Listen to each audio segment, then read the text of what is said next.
Hello, and welcome to the A.D.H.Deep-Dive, the show that's not about ADHD, but is filled with proof it exists. My name is David J. Mund, and I'll be your host this evening, or morning, or afternoon, or whenever you're watching it, or listening. Today is... we're in early February. It's very cold. I'm dealing with a bit of an annoying issue right now. Looks like my apartment's heat, it's not out, but it keeps cutting in and out. So like, I'll set the temperature to like 68 or something like that, and it'll heat up to 62, and then it'll stop, and then it'll drop down to like 55, and then it'll heat back up to 62. And even if I bump the heat up to like 80 or something, it only hits like 62, 63-ish. It won't go further than that. I called a maintenance person out to the apartment the other day, and they came to check out the heat because I'm not going to fuck with like the heating system. I don't want anything blowing up in my face. I know that like if you mess with a pilot light and there's been like gas pouring, that's a super dangerous thing to do. So yeah, I wasn't going to fuck with that. So I call him out, and the first thing he does when he gets here is, of course, my dogs start barking because they don't know who this person is. Gus is a much more friendly dog, social dog. They're both friendly, but Gus is a much more social dog, so he stops after a while. Judah keeps going, but Gus approaches the maintenance guy. And the first thing the guy does is start, like, kissing my dog on the mouth. And, like, I don't know. That made me extremely uncomfortable. There was something about, like, you can pet my dog. You can even do, like, kissy faces. Or, like, you know, Gus isn't much of a licker, but, like, you could let him lick your cheek or something like that. But don't literally put your lips up against my dog's lips. That made me extremely uncomfortable. And then I'm sitting on the couch and I'm holding Judah. And this guy comes up and is like going to pet Judah. And I was like, I'd really rather that you didn't. She's not very friendly. And he's like, she hasn't met me yet. It's like, yeah, don't. That's the point. Like, she's not really a big fan of men. She doesn't really, other than me, she's like, masculine energy is just, which maybe that's a tell that I have a higher level of feminine energy than some men. Yeah, so he goes up to pet her, and she's like growling and kind of like trying to like get back. And I told him, I was like, please don't. She does not want to be pet by you. He was not taking the hint. So that really frustrated me. And then for the first like 20 minutes to a half hour that he was here, he was just like looking at the guitars that my roommate has and like asking him if he ever wants to like do a trade or something like that. And he like picks them up, starts playing them without getting any permission. He's got his wet boots that he's tracking through our freaking apartment. It was extremely obnoxious. And then I tell him, I'm like, hey man, like I'm kind of on like a time crunch here, and like I'm hovering over my dogs, making sure that, you know, nobody's freaking out or whatever. It's like, I'm in a bit of a time crunch. Could you like do the thing that we called you out for? And he looks at me and he's like, sorry. And then he fist bumps my foot. I'm like sitting on the couch and I have my foot up on the footstool, and he just touches my foot. I don't know. It was, it made me extremely uncomfortable. Anyways, he goes downstairs, looks at the heat unit, like noodles with some stuff, and then it's basically like, I don't know what it is, but it seems to be working now. So the heat worked for like another day or two. And then now it's not working again. It's just doing that thing where it's heating up to 62 or 63 and then stopping. So I'm going to have to call a maintenance guy out again. And I really hope it's not the same maintenance guy because A, he didn't do anything. B, all of the other aforementioned stuff. So that was obnoxious. So if at any point you hear some soft humming or hooing or hawing, it's because I had to turn my little space heater on because, this is the room where all my plants are. If you're watching the video, you can see a few, but like, they're kind of scattered around, and it gets pretty cold in here, and I don't want my plants to die. I've already got let me point here. My little Diefenbachia has gotten pretty cold, and it's starting to droop and crackle and get all dried and crispy, and it's just, I don't know. I don't want that shit. And it's winter in Michigan, and it gets real cold. It's getting down to like the negatives, or if anything, it's getting to like 0 or 1 degree at night. So when I woke up this morning, I looked at the thermostat, and it's 55 in the house, and that's too cold. So right after this podcast, I'm going to call a maintenance person back out, because That's unacceptable. But today, instead of talking about the cold, we're going to talk about how I am, in the eyes of some, am going to burn in hell. Maybe that was an extreme segue, but today we're going to talk about a boy, a tiny boy, little boy, baby boy, and that boy is me. I'm going to talk a little bit about my journey through spirituality.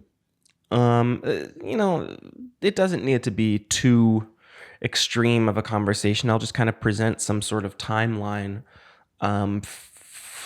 through my my pairings with certain religions, certain worldviews, and spiritual compasses. I don't know. I'm trying to come up with too many words to just talk about my religious background and how I no longer identify as religious. And in particular, I don't identify as a Christian anymore. But this isn't really out of the blue. I think there's a couple of factors that go into this. One, I've always wanted to talk about this pretty openly. And now that there is some sort of audience that is starting to piece together the stories of my life and gain a better understanding of who I am as a person or a creative, I think it's important. It's an extremely important part of that story. But the other factors are, if you listen to Ear Biscuits, which is the podcast by Rhett and Link from Good Mythical Morning, I actually knew them. I listened to them and followed them when they were evangelical youth leaders, and have followed them on their journey through deconstruction, religious deconstruction, and where they have gone from there. They recently just did a podcast kind of talking about like what life would be like if they still lived back home in North Carolina when they were evangelical pastors, evangelical missionaries. And then even more relevant to why I want to do this is last night I actually had a really... Oh, bye, bud. I had a really great day with my former youth pastor. He is still a youth pastor. He is still a Christian. I'm going to put the mic back to Gus. He's getting a big old gulp of water. Oh, he's done. Okay. But it was as positive of an interaction as it could have been. And I had some real anxiety going into it because, as you'll see in the story, I was sort of a militant atheist for a while. I say militant in that, once I detached from my religious identity, I just swung hard the other way and was I identified as an atheist for a little while. We'll kind of catch ourselves up to how I identify now. I see myself as a spiritual person who believes that there is more to the world than we humans are capable of understanding. But I don't think that means, in my eyes, that God was a person or is a person or that Jesus was the Son of God. But I don't want to be too general. And I also want to make sure that I do want to approach this delicately because I know that there is an avenue where I just shit all over religion. Because in my mind, there is a lot that organized religion has done that has made the world a worse place. But just like not all atheists are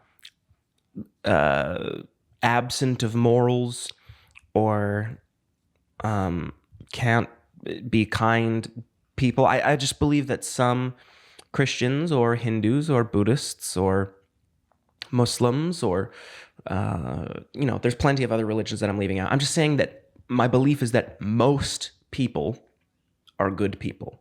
The majority of people. That does not mean that 99% of people are good people.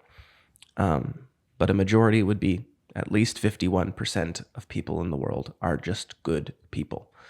But in order to kind of provide context, I have to step back and kind of examine my own view and how that has shifted and changed. I'm 28 years old, and my religious journey started, I believe, the moment that I was born. So we'll throw it way back to June of 1994 when the prophecy came true and I was born. That's right, it was written in the stars that one day a ginger would be born onto this earth and change the world for the better. And I was that boy. I was baptized Catholic shortly after I was born. I was given, I'm not super familiar with how Catholics do this whole thing. I know that Catholicism and Christianity and Baptists and evangelicals and Seventh-day Adventists, and they're all sort of offshoots of relatively the same religion. I believe it all comes down to Jesus throughout those. I don't know. I'm no philosopher and I'm no religious teacher, so I'm probably going to get some of the the biblical stories or that stuff wrong along the way. But my mom, who is not a practicing Catholic, I believe that she might believe in God in the what is the word? The Judeo-Christian sense. But she was never a practicing Catholic. She went to Mass and, Christmas and Easter, all that stuff, the big events at church, but we weren't really like dragged into it. My mom never really shoved religion down our throats as a kid. And we'll get into, at a later point, I ended up going to church more with my dad when I visited him. But for the most part, growing up, yeah, my mom didn't take us to church, didn't make us go to church. I think that it wasn't like a, no, this isn't for you, this is only for the adults. I think it had more to do with like, okay, kids, do you want to come with us? Do you not? Blah, blah, blah. And if we would rather just sit at home with my sister while she babysat us, I think that was what we did. And then my mom and my stepdad, like I said, would go to Mass or whatever. I was baptized as a Catholic, and thereby given godparents who were my aunt and uncle.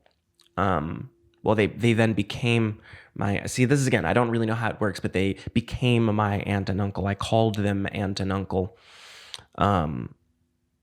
Godparents, I don't know if this is how they do it, but I think the intention was like, if my parents were to ever pass away, these people are supposed to be the spiritual leaders in my life, and I turn to them for guidance and wisdom as if they were my own parents. But between then and then the ages of between birth and then the ages of 6 or 7, I don't think we were brought to church or anything like that. But at a certain point, my dad ended up dating who would then be my now ex-stepmom. They've since divorced. But her family went to a Baptist church. It was downstate in Michigan near Lansing. It was the Grand Ledge Baptist Church. And that was really my first glimpse of what you're supposed to do in church. So that was like every Sunday you go to church, and then right after Sunday you go to your class, your Sunday school, so your youth group. There were, my mom and stepdad lived up north, and my dad and stepmom lived down south. So every other weekend, we would meet at the Big Boy in Mount Pleasant. I don't know if Big Boy is global, but it was just a little sit-down diner type place. It was a chain. And their mascot was just a large boy in checkered overalls. And he just spun around holding a burger. And that was like whenever you'd come to a big boy, there'd be, that sign with the boy rotating with the burger in his hand. But yeah, every other weekend, my mom would drive us there. My dad would drive there, and they'd swap us. They'd do our little exchange. And then we'd spend the weekend at my dad's, come back, and then spend, we were going to school up north, so we couldn't spend like weekdays down south because you can't have kids bouncing back and forth between schools all the time. And for whatever reason, that's just how a lot of custody arrangements work. It was whatever, how the court mandates, that's how you're supposed to do it. Did it every other weekend. But yeah, so we started going to a Baptist church, which again, I'm not really familiar with how significantly different it is from a Christian Reformed church or the Jesus Christ Latter-day Saints, and whatever those other multiple offshoots of Christianity are.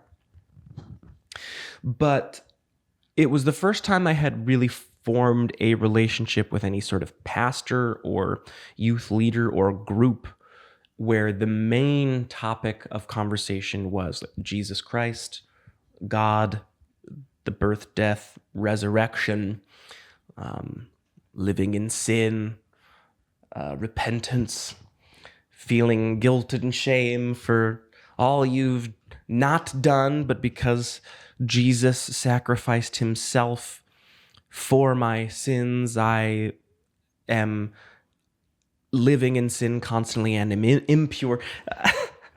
It's very easy for me to get ranty and angry about this, but I'm going to really try to view this, just view this in a better light. Anyways, at a certain point, throughout, for whatever reason, because I was a child of divorce or because, school was hard and my emotions were running rampant. I was a very angry child. Always acted out in school. I remember in the second grade specifically is where things really took a turn. And I started to get like violent in class, throwing things and breaking things and swearing and cussing and screaming and throwing tantrums and then being kicked out of class. And then, so I'm starting to develop these really unsettling emotional issues. And so I was then at a certain point, obviously my mom communicates this to my dad. So now when I go to church on the weekends, when I'm at my dad's house, I'm ending up getting lunch consistently with the youth leader there at the time, whose name was Pastor Brian. And I remember Pastor Brian would take me to the Steak and Shake around the corner from the church and just talk. I don't really remember a whole lot of what we talked about, but it was kind of like he was doing some sort of detective work and secret indoctrination along the way, saying that, again, I don't really remember specifics, but a lot of the conversations had to be centered around like, just ask God for forgiveness. And if you continue to accept Jesus into your heart and pray for forgiveness, then, this stuff will go away and this isn't who you're always going to be. But to me, now reflecting on it, I think only realizing that now, that immediately grants a sense of false security to a kid because it sort of makes it seem like, let's be real, a lot of Christian theologies have a belief in predestination.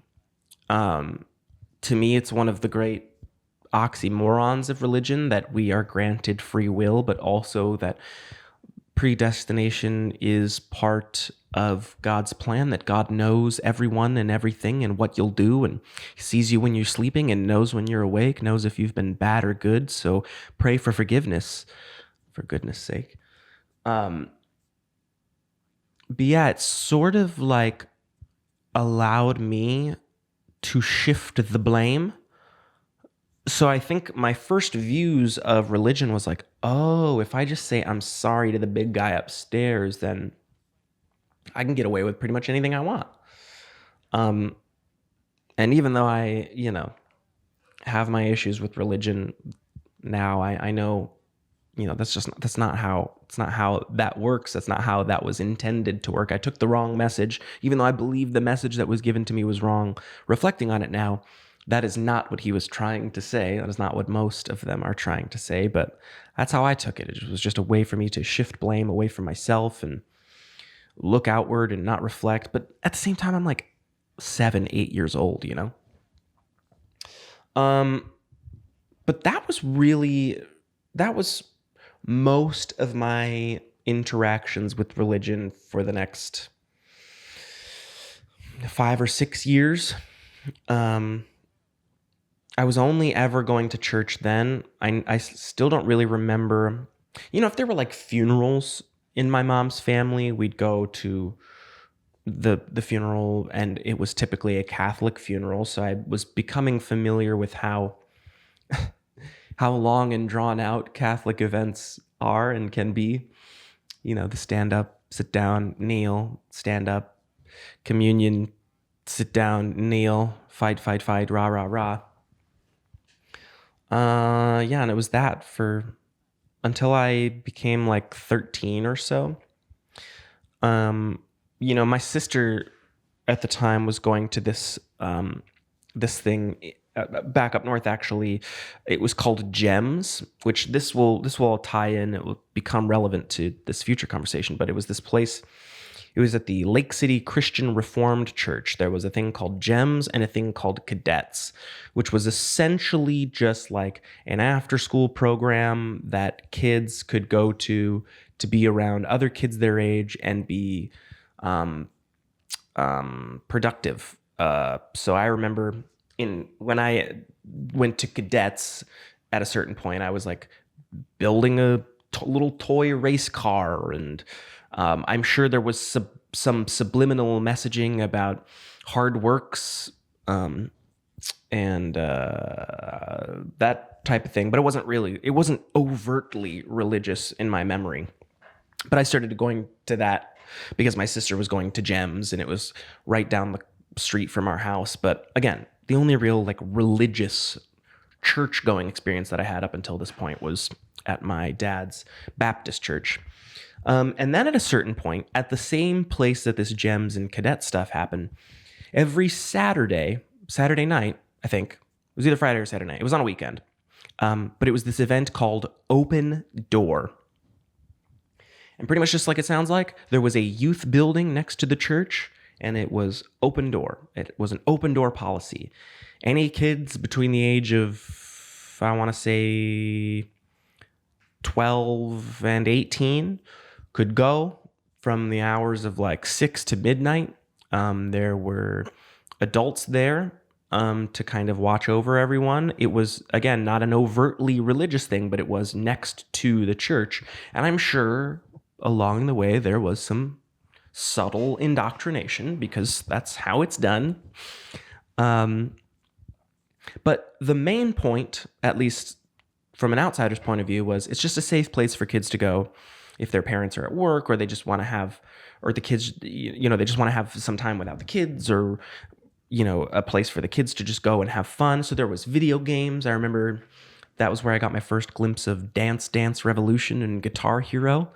So this had to be like 2006, 2007. Excuse me. And at the time, the youth leader there, his name is Nathan, but he went by Fig, F-I-G.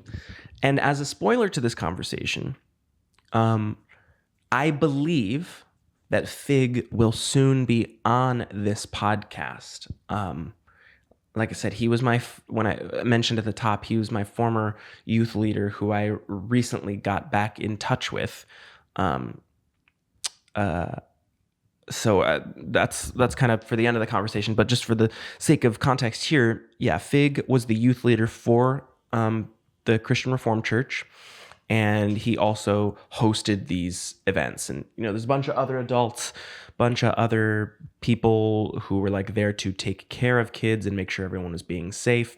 There were rules. Obviously, there was like, that was my first glimpse of the term PDA, because like there was no, boys and girls couldn't sit next to each other, and well, they could sit next to each other, but there was no like hand holding or kissing or anything like that. And there was like a few strike policies. So if you like continued to do this or break these rules, you would be sent home or whatever, or not allowed back. I think you might have been allowed back, but it was just very important to them that this was not a place where like prepubescent or early puberty kids are like exploring those things, right? So the intention was responsible adults making sure there's no hanky-panky, but there's games and music and capture the flag, and it was actually a really great, fun, safe time. But through this is where I then became a regular attendee of the Wednesday night youth group. So I don't think I was going to church yet. I wasn't going on Sundays, but every Wednesday night, there was, youth groups. So I think it was just freshman through senior year. That's what this youth group was. And so I never ended up going to this until I was a freshman in high school. But it felt similar to Open Door because A, it was at the same building. And B, the beginning and the end were very subtle. The middle is obviously where the lessons come in, but the beginning is like, everybody get here for the first hour. We're going to play some games. We're going to eat some food. We're going to talk and hang out. Then we've got our lesson plan. Then at the end, when we're done, everybody go to the gym and have a good time. And, when your parents come pick you up, that's when it's over. And then we'll either see you on Saturday at Open Door or we'll see you Sunday at church. So at this point, I'm starting to meet kids my age. We're all starting, not all of us, some of these kids were born and raised in the church, have been going to Sunday school since, their first memories. Their family is part of the church. But that wasn't me. And there was quite a few kids just like me who were just there to kind of feel it out. When I was a kid going to this Baptist church, it was like, whether I wanted to or not, I was going to this Sunday school. I was going to church. I was meeting with Pastor Brian at the Steak and Shake and talking about my problems and learning about Jesus and drawing pictures of that kind of stuff. But it wasn't like a choice I was making. At this point, it's a choice that I'm making. Like I said, it was right down the street from my house. So I could just get home from school, come home, do a couple of things, and then go to youth group and just walk. It was less than a mile. And my mom's not going to this church. My sister's not going to this church. My brother's not going to this church. Nobody that I am related to or in the same household as was going to this. So it felt on one hand like I had a place to go to like meet friends and have fun and whatever and play games, but also like I got to get out of the house, and it was a thing that I was choosing to do on my own. So it was like, my mom can't tell me not to go to church, right? Like, she could have. I'm sure she could have. But, she wasn't, she was not interested in telling me not to go, because I'm sure she believed ultimately that this was probably the right path for me to be on. So it became a regular occurrence that I was going to this thing on Wednesdays. Ooh, nice neck crack. Here we go. One more. Oh, yes. So good. It's now a conscious decision for me to start engaging in religion in a new way. I don't think that I was taking any of these lessons home. I don't think that I was, trying to evangelize my family or convert anyone or anything like that. To me, it was just, I get to make this decision to go to this place, to check out, be with like-minded kids my age, and maybe learn about big guy upstairs and sing some songs with everyone. It just felt like fun. And I grew up in a small town, so there was a lot of kids from my school that I knew that were at this church, but there was also kids who went to um, nearby schools because this was the biggest Christian Reformed church in the district. So a lot of kids from the surrounding area would be there, and it was just the first way for me to meet people outside of my bubble that I was making the decision to do. And then at a certain point, I want to say probably around my sophomore year is when I really start to develop a friendship and a relationship with this pastor. Um, say what you will about the ethical nature of it, but he sort of had like an inner circle of some of the kids who like he could tell was were starting to get it and like understand and want to engage. So of course, like when you're trying to convert kids or get them to believe or follow, the ones that show interest, you got to kind of stick with them. But it was never like a mandatory, you've got to come and let's all pray together. It was all subtle. So through games or volunteer work, I remember we would always go to this thing called the Paper Truck, which was just this recycling center. And a few of us would have a lock-in. If you're not familiar with the term lock-in, it was basically an overnighter at the church where we'd all play video games and have fun. And then in the morning, we would go do volunteer work at the recycle center and sort recycling. They'd have this big giant semi truck, and there'd be like 5 or 6 of us packed into this little truck with a little space heater because it was usually during the winter that we did the recycling. And then, yeah, we just all sit in there. We talk about church and we talk about God and what we learned. And but it was never, it never felt forced. It felt like it was just becoming a part of my dialogue and my personality. And I was starting to understand some of the biblical teachings. And now I'm becoming like genuinely interested in the concept of repentance and just Christianity as a whole. I had accepted Jesus Christ as my savior. I was still a horrible kid. I was at terrible anger issues in high school. And I was like, you're supposed to, I don't know. I don't think it's really important to talk about when I started having sex, but like I was being sexual at this time. I was not remaining abstinent. So like these were secrets I was keeping from the church and keeping from my pastor. Because, we all live in sin.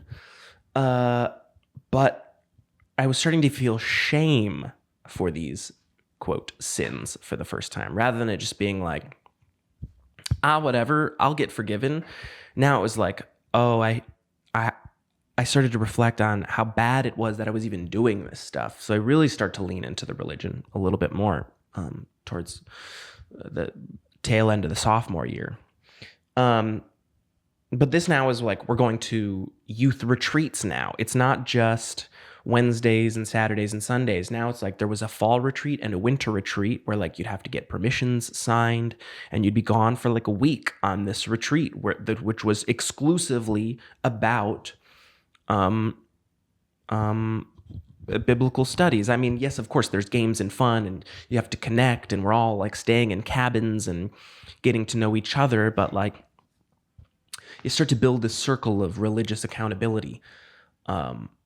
So I've got Bible study groups and small groups where we all break apart and pray for each other and talk about what we feel we need prayer for in our own life, and figuring out how we can have a closer relationship with God, and how we can further accept Jesus and understand what it was that he was trying to do for us.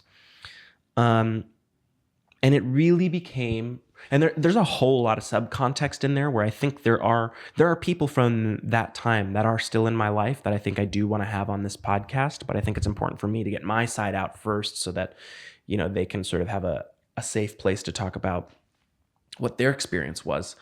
But but it became very real for me at this time.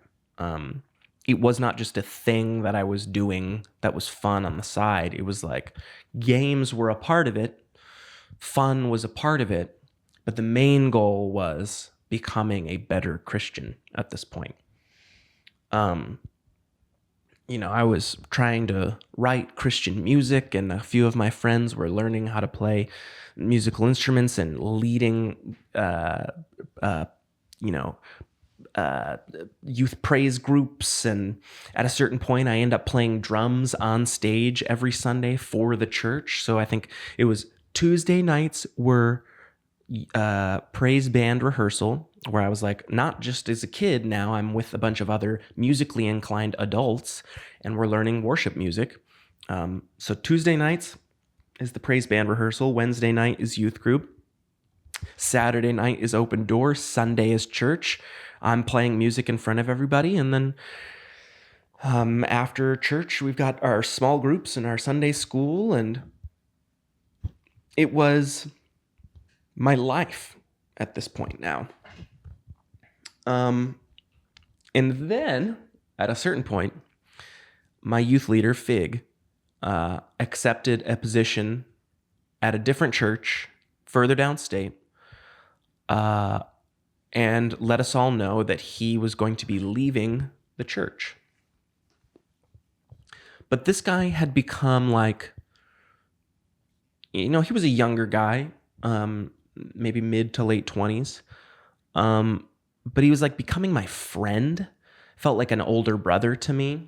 Not quite old enough to be a parent, just a guy who, would invite us over to hang out with him and his wife whenever they were, cooking for everyone, or they were just good people who I like started to love dearly as family.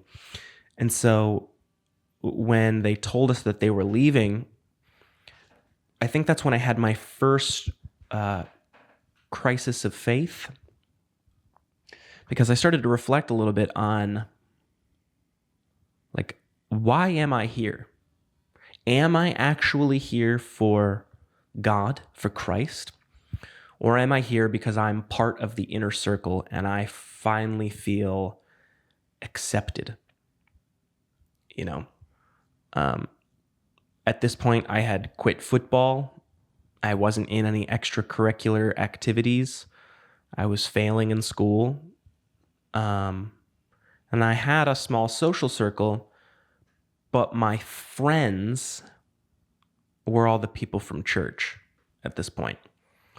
And so when Fig said that he was leaving, I started to think that maybe like everyone else will leave, and now everyone else is going to leave me, and maybe I don't believe, and yada, yada, yada. So now a new youth pastor comes in. His name is also Nathan. And initially, I fucking hated this guy for no fault of his own. It was just, this guy's here. My older brother is gone, and I'm not part of your inner circle. You don't want to know me. I don't want to know you. He came in with a blank slate, as you should, giving all of the kids an equal chance to have a relationship with him. And I started to feel like I was being cast out or whatever. So my mission at this point is not to become a better Christian, but to get in this guy's inner circle. I'm going to win him over in the same way that I won Fig over. And it became very personal. My view of Christianity was taking a backseat, and now it was like, how can I feel loved and accepted again? Because I felt it dwindling away, and that maybe scared me a bit, because I started to realize that, like, I'm not going to be a kid much longer. In a few years, I'm going to be out of high school, and that means I won't have any more youth group, and my social circle is going to go to college. I knew that there was no way I was going to be able to go to college because I was already failing my classes. I've mentioned this multiple times in the podcast, but I really do genuinely view myself as a pretty intelligent guy, genuinely. But I did not apply myself in school for a multitude of reasons, but it was more rooted in laziness, and I don't exactly know where that came from, but I just didn't do my homework. I fell asleep in class. The parts of the curriculum that are like gen ed, prerequisite type stuff in high school, none of that appealed to me. The only stuff that really mattered to me was music, and I wasn't really I didn't know if I was really into acting or anything like that at this point, but I just wanted to be the center of attention, and that was it. And let's be real, I've got a camera pointed at my face and I'm talking in an empty room to no one right now. Not much has changed. I still want to be the center of attention. I want to be loved. But yeah, the goal now is not to be a better Christian. It's to just win this guy over. And I got to be honest, I did. My friend Mark and I became like really good friends with this guy. And I'm sure he could see through it. In fact, I know that he saw through it because he called me out on it a lot. And this will lead to some of the later stuff. But I just started to feel welcomed back into this circle again. So now we're approaching senior year. And yeah, now the next phase is getting closer and closer. What happens after you graduate? Because you're not going to be able to hang out with this Nathan guy. You're not going to be able to be part of this youth group every week. You're going to be done. And then you're going to have to go to big boy church only on Sundays. And then I might have to go to men's small groups. And when I was like 17, something like that, I was like, fuck that. These older dudes don't understand me. They're from a different generation. They have no interest in like relating to me. I will always be a kid in their eyes. But I started to think about what those next important steps would be for me to continue to be the center of attention. And it's around this time that I decided, well, when I was a baby, I was baptized as a Catholic against my will. Now I get to choose to be baptized as a Christian. So at 17 years old, I started taking classes to get you to be essentially allowed to be baptized. Now, I don't think there was any like you had to pay to be there or pay to play type thing, but I don't know if this is the way that Christian Reform does it or just Christians do it in general. I don't know, but the pastor, the primary pastor that was there, Pastor Rod, for anyone who wanted to be baptized, they needed to essentially spend 6 weeks taking his course, which was like, I don't know, a theology exam. I don't really remember any of this because I'll be honest, I think I knew at this point none of it mattered. I think I believed what I believed, but it was not the education I was interested in. I was really looking forward to that moment where everyone in church sees you on Sunday, you speak into a microphone, you get dipped into a pool of water, and they all applaud you. All eyes are on you. You are the most loved in the room at the time. It's your moment in front of a few hundred people. And this is really fucked up, I'll be honest. I really exploited the church, and I exploited these people who I think did genuinely care about me. But I mean, I forgive myself. I was a kid. So you should too. But yeah, at the end of the 6 weeks, that moment happened.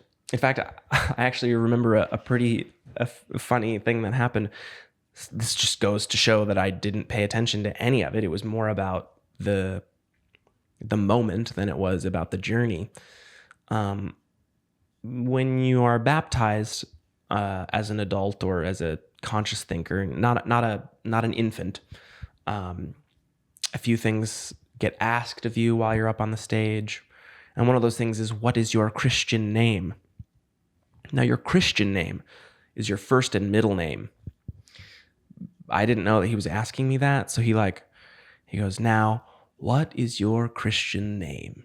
And I look out into the crowd and I realize I don't know the answer to this question. I didn't really understand. So I was like, Mund? Just said my last name. Everybody laughed. And he whispers and he goes, no. Just not the last name. I was like, oh, David.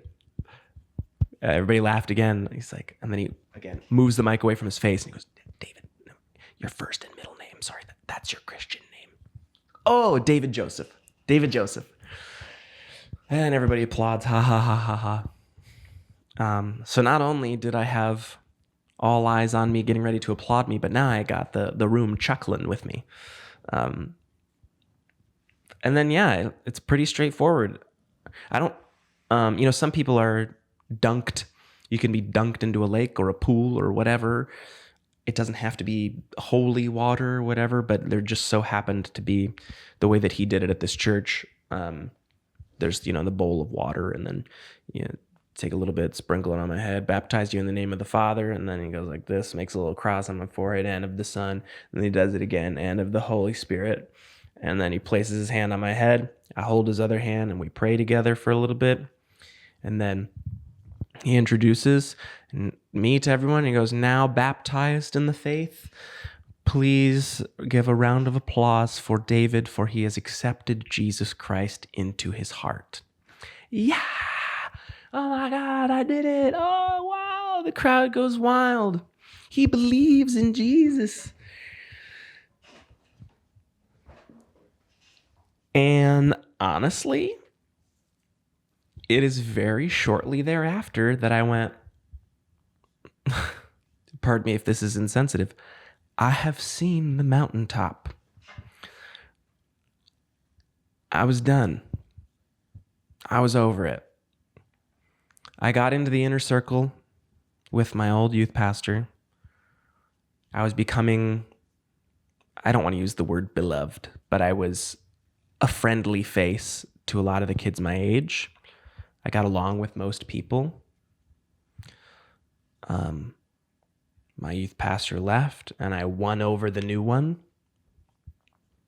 I passed the test, which was a new feeling for me, being a kid who didn't pass a lot of tests.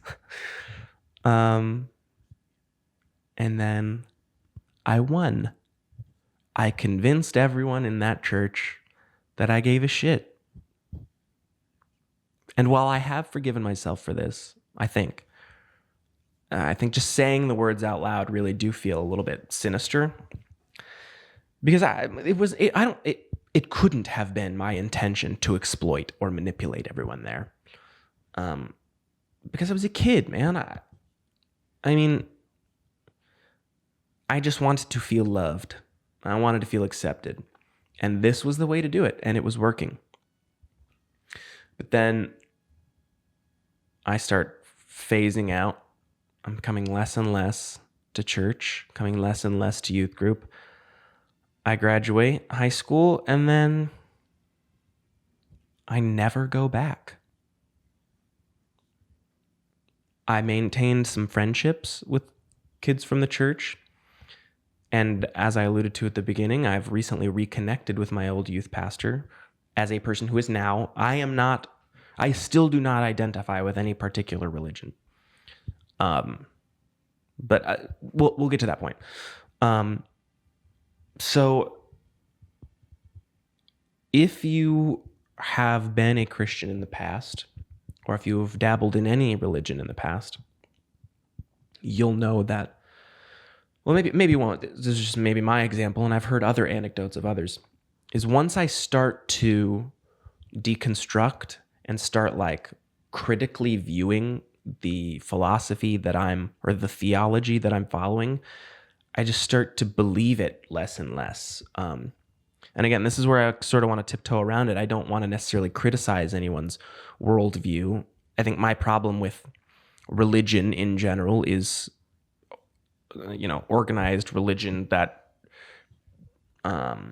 exists to spite others who disagree.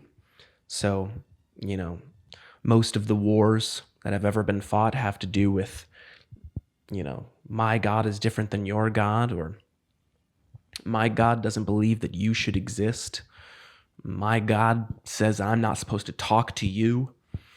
And that just started getting gross to me. Like the idea of not supposed to like fraternize with the LGBT community.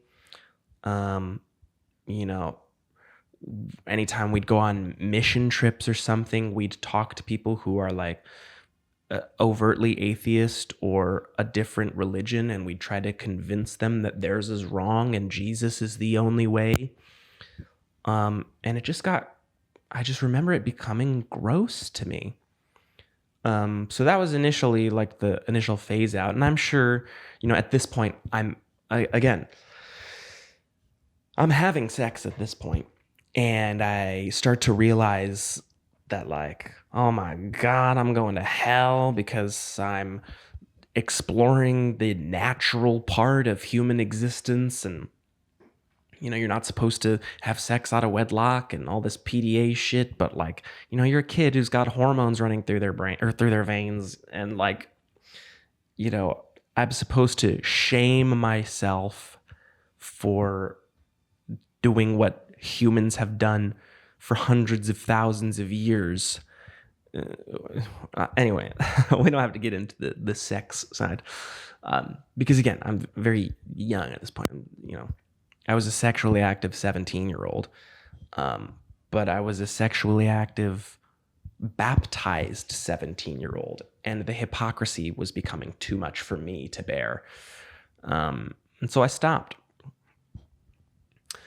And then I start surrounding myself with, the exact opposite type of people that you're supposed to at this point.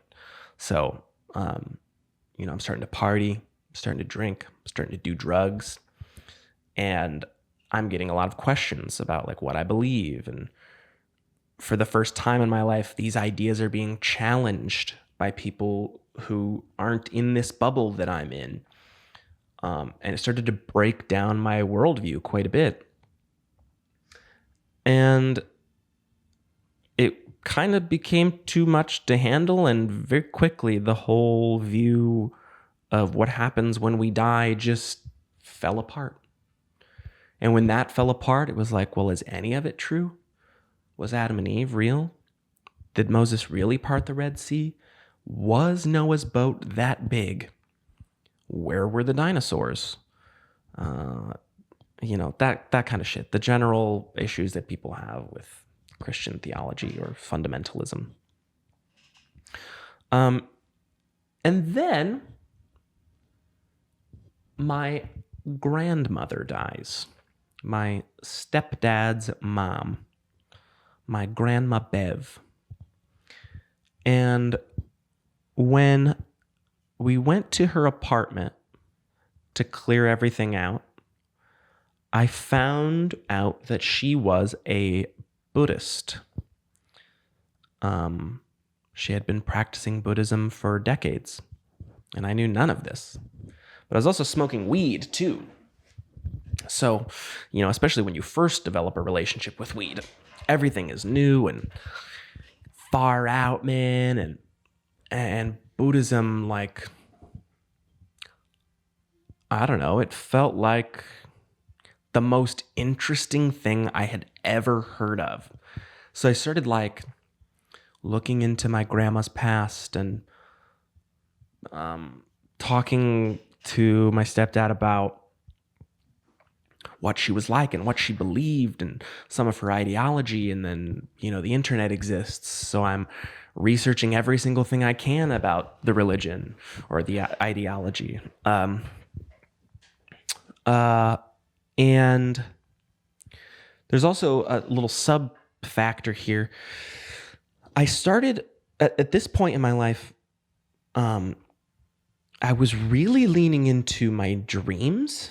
I think I've mentioned this before. I'm looking at right now like 5 or 6 separate, completely filled out dream journals where every single night I'd wake up in the middle of the night, or I'd wake up in the morning feeling like P. Diddy. I'd wake up in the morning and log every dream that I could remember. And this would be like pages and pages and pages and pages. I would just completely remember in vivid detail. And this started leading into lucid dreaming. And then the combination of this like new Buddhist philosophy, and I can't tell you a single thing about Siddhartha Gautama, the Buddha. I can't really explain much about what Buddhists really believe other than reincarnation. And but to me, it was like this far out psychedelic, really cool thing that I could combine all of these things, and it started to make sense to me. So through this lucid dreaming, which I think I already mentioned, I don't know if I actually said it out loud, but I was starting to lucid dream, which if you're unaware means you are aware. While you are in a dream, you become aware that you are dreaming. There's levels of that. You can start to control your dreams. Like you can literally snap response. As soon as you realize you're dreaming, I can wipe the slate clean and do whatever I want. I can fly. I can, I have superpowers or whatever. Or you could start exploring your subconscious. So there were a lot of times where I would in the middle of a dream, realize I'm dreaming. And then I'd be like, okay, no, we're done with this scene. Let's go to the next scene. And the next scene is me sitting across the table, looking at me, having a conversation with me. So it was literally a deep dive into my own subconscious thought. I don't have a lot of memories of what those were like. If I wanted to flip through these dream journals, I'm sure I could find out a lot more. But the combination of this new Buddhist philosophy and this lucid dreaming, new understanding of my subconscious, and smoking so much weed, I just became this new being, this new version of myself. And it felt like a really hard swing the other way. So I identified as a Christian, and then I'm like, well, if that's not true, something else has got to be true. And the first thing that felt true, I just latched onto. But that didn't last very long. I wasn't a practicing Buddhist. I still meditate daily, and I still exist as a spiritual person. But I think this started to tie into my understanding that I have issues with a lot of organized religion, because there are devout Buddhists who believe that if you believe differently, that you are to be cast out. Any fundamentalist view started to feel gross to me, because the more I learned about the world, the more I realized I don't know anything. I don't understand anything. And as you get older, you start to realize that everyone older than you at this point is now just a little bit older and sometimes a little bit wiser. That does not mean they have it figured out. And anyone who claims to know so is lying to you, or they're lying to yourself, lying to themselves. And so now the swing, instead of it just being this left and right sway, now it's dropped. And I'll use the phrase again, I became a militant atheist, where it was now my goal to shame and shun everyone and everything, every religion, every ideology, every theology, every philosophy. If you think you know what happens when we die, and it's because a God told you, you're wrong. And not only are you wrong, you're bad for society. And, it's not like I was becoming part of these forums. It's not like I was beating up religious people or getting into fights or whatever. I just picked every debate that I possibly could with every single person who believed something different than me or who believed something. Because at this point, I believe nothing. And I think at this point, it's very clear that now I am the most insecure. I'm the most afraid. And really, I just wanted to be right. I wanted to feel like I won an argument so that I could be a little less afraid that I'm not going to burn in hell or that I'm just going to exist in the black void of nothingness after I die. And that was a good 5 to 10-ish year chunk of my life where anyone who believed that they knew was not to be trusted. Anyone who believed that they knew what the meaning of life was or what happens when we die, you do not get to be a part of my life because you're bad for me, because I'm susceptible. I've realized now at this point I'm susceptible and I'm vulnerable to being convinced of a lie. When really my true belief, if we want to get down to the root of it, is that clearly all religions, every single one of them, it's just a different approach to the same end. It's a different path to the same ending. It's why are we here? What is our purpose? And then what happens when we're done, when we die? And now I'm at a point where not knowing is, I don't know if I want to use the word blessing, but maybe it's a blessing because it keeps me curious. It keeps me asking. It keeps me invested in the process. And I'm no longer afraid of death. I don't think I'm afraid of death. Well, there's also, again, there's a lot of filler details here, but between this point of atheism and now, there were a few attempts or moments where I thought I was gonna die, where I thought I was gonna kill myself, I thought I was gonna take my own life. But it was never the fear of what's next that stopped me. It was always, what am I leaving behind here? Which is really fascinating to me to say out loud, because when I was a Christian, my purpose was to make more Christians. It's just if I can convince someone else to accept Jesus into their heart, then that's one more person that likes me. And that's the wrong answer. That's the wrong way to do it if you're going to be a Christian, let's be clear. But, there was also that underlying philosophy that, like, I'm helping someone, I'm saving someone, and they're going to be so grateful for that. And then when I was a Buddhist, it was like, I don't even think I was a Buddhist, let's be clear. I was just interested in Buddhism. But that's where I'm like, peace and love, man. Let's all just be peaceful. And if you're not about peace, then you're the enemy, man. And now it's just like, isn't it fascinating that there are so many different opinions about what happens when we die, but the only way we know, the only way we can know for certain outside of faith is when it happens. When I die, I will know, and then I will join the group of others who know. And that's sort of a beautiful thing to me. I do see myself as a spiritual person. There has to be something more than this. More and more every day, we find out as humans that we are insignificant, not just as a species, but our planet. our place in the world, our place in the solar system, our solar system's place in the galaxy, our galaxy's place in the universe, our universe's place in the multiverse. There is endless knowledge to be obtained.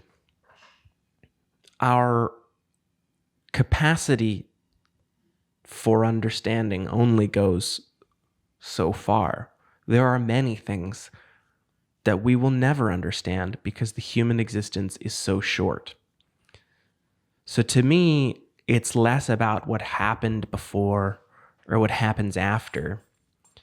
Now it's more about what I do here and who I am now and the people I associate with now and the lives I touch now and the conversations that I have now. I could just say now. Now matters. The only thing that matters is now. Because it's the only thing that we know to be real. I mean, close your eyes and think about what happened before you were born. Of course, you can reflect on memories and stories that you've heard, but you weren't there. Are you afraid of the world before you were born? No. So why would you be afraid of what comes after it? It's the same thing. Time exists as a construct, and I mean this and don't mean this in a woo-woo-ish way, but really time as a philosophy, or as a theory, is measured by the rotation of the earth around the sun. That's how we calculate things. But that's such an insignificant way to measure things because the few solar systems over, or even the few planets over, measure time completely differently. It's not a 24-hour cycle on every other planet or every other star system. And now I'm starting to get maybe too philosophical or too scientific, and even science is a worldview that continues to change and evolve. And I'm not saying I don't believe in science. Of course I believe in the practice of science, but I don't know. That feels where it gets very dangerous. It's just telling anyone they're right or wrong. We don't know, man. We just don't know. So yeah, now I'm a spiritual person. There's got to be something more than this. But now the difference between the David who sits before you today and the David that sat before you in the past is I am more present than I have ever been. Nothing is guaranteed. I could turn this camera off, and the second I push that button, I could get an electrical shock that stops my art. And the only thing that will exist after this is the memory of me. And eventually, the memory of me will fade. I could get into a greater discussion about how I don't intend to have children, so the legacy stops with me, and this podcast floating endlessly throughout the universe, existing as a small bit of data, radiating on forever and ever in small podcast form. But that's okay. I don't know what happens when we die. I don't know why I'm here, or if there is a why. Maybe there's not a why. Sometimes life is just suffering. Some people are born, they suffer, and then they die. And that's horrific. I can't think about why. I just have to be present. And that is the only way that I will ever feel comfortable being alive, is just simply knowing I am alive and that is enough. And that I am enough. And you are enough. And that's okay. So to put a little feather in the cap or a cherry on top of this podcast, as I mentioned before, I think it's possible that my former youth pastor comes on to the podcast. And if he doesn't, that's okay. I asked him and he said yes, but it's going to be a little while until he can. But I figured it was important for me to at least explore this part of my life out loud before I even have him on, because, he still believes what he believes. And to me, now that's okay. You can believe whatever you want to believe. That's the beauty of this. My issue more lies with those who weaponize their belief to shame or shun or make others feel like the other. And the really, truly beautiful thing that happened the other night, or last night, is that when we got together for the first time in over 10 years, it wasn't even just like we picked up right where we left off, because part of that was we really did. We're just pals, except now I'm an adult and I'm not a kid, and we can kind of talk more seriously about life.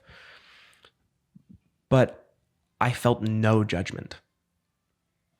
Him and his wife are incredibly lovely people.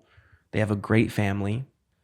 They have continued that open door policy in that, like, if your intentions are good and you just want to better yourself, it doesn't really matter that I believe that Jesus Christ is God, or that you believe that, Siddhartha Gautama was the Buddha and that he knew he was the only one who could understand the path to enlightenment.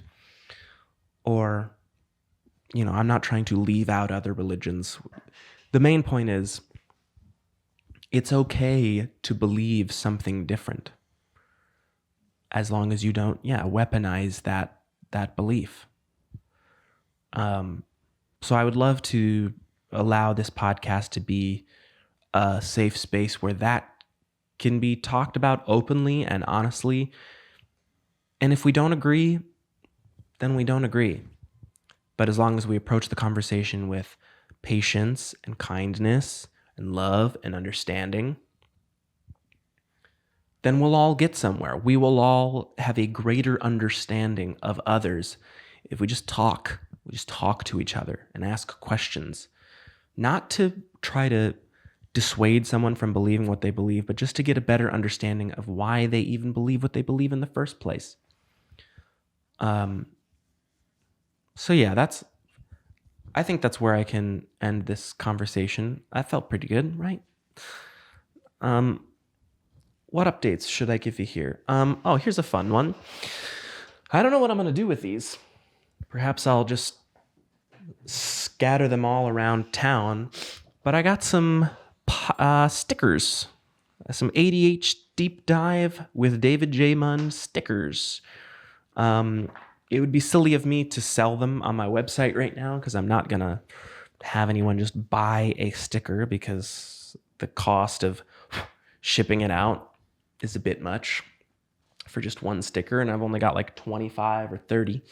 So really it was just like, I should have these for me, because, as with all things, one day this podcast will end, and it's cool to just have physical memories. Just a reminder that I did this.